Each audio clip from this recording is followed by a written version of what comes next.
دا په کالام کې یو بل ځای ته رالو دې ته وایي چوټا موډن او په دې کې میان ساتلي دي نو څوک سیاح راشي نو هغه خوراک راوالي او دې ته ورولي او میانو ته دانګونه وایي دا کښتۍ سیسټم یې پکې کړي ریل ګاډی دی ګیر چاپېره دی پټلۍ نه تاویږي ډېر مزهدار ځای ځکه دی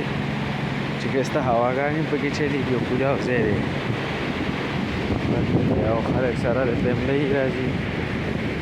خوراکونه هم پکې میلاوېږي رسټورنټ هم پکې دی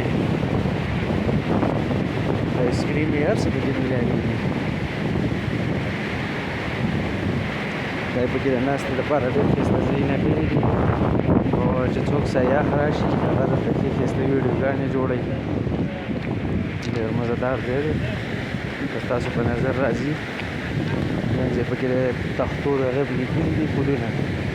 دا یې لیکلي دي د میدان په منځ کې دا ځای ایښي دي دلته ټکټونه هم پراته دي په اوبو کې نو ځای خو ښه دی چې لږه خرچه پرې ډېره شوې وي نو بیا به هم ډېر مزهدار دی هغه ټکټونه راغلي دي ډېر مزهدار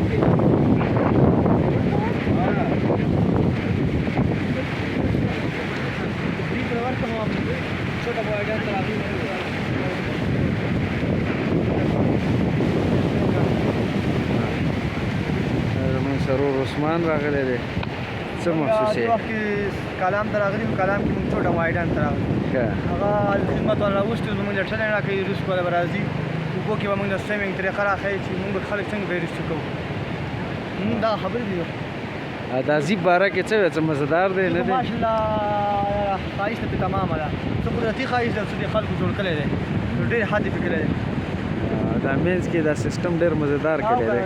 دلته چې کښېنې زه وایم چې روغ ګډ دی ځان له لال کلی هم وبې خورې سره د فیملۍ راغلی سره د فیملۍ مزهدار ځای دی مزهدار لوکیشن دی نو سیاحو ته هم دا خواست دی نږدې دی کالام ته بیخي نږدې دی هر سړی ډېر په نږدې هغه شي ته څه وایې چې سیاح کالام ته راشي نو د دې ځای نه خامخا راشي نږدې هم دی که نه وشو پارس نه چې راواوړئ نو بیا هغه ته بیخي نږدې دی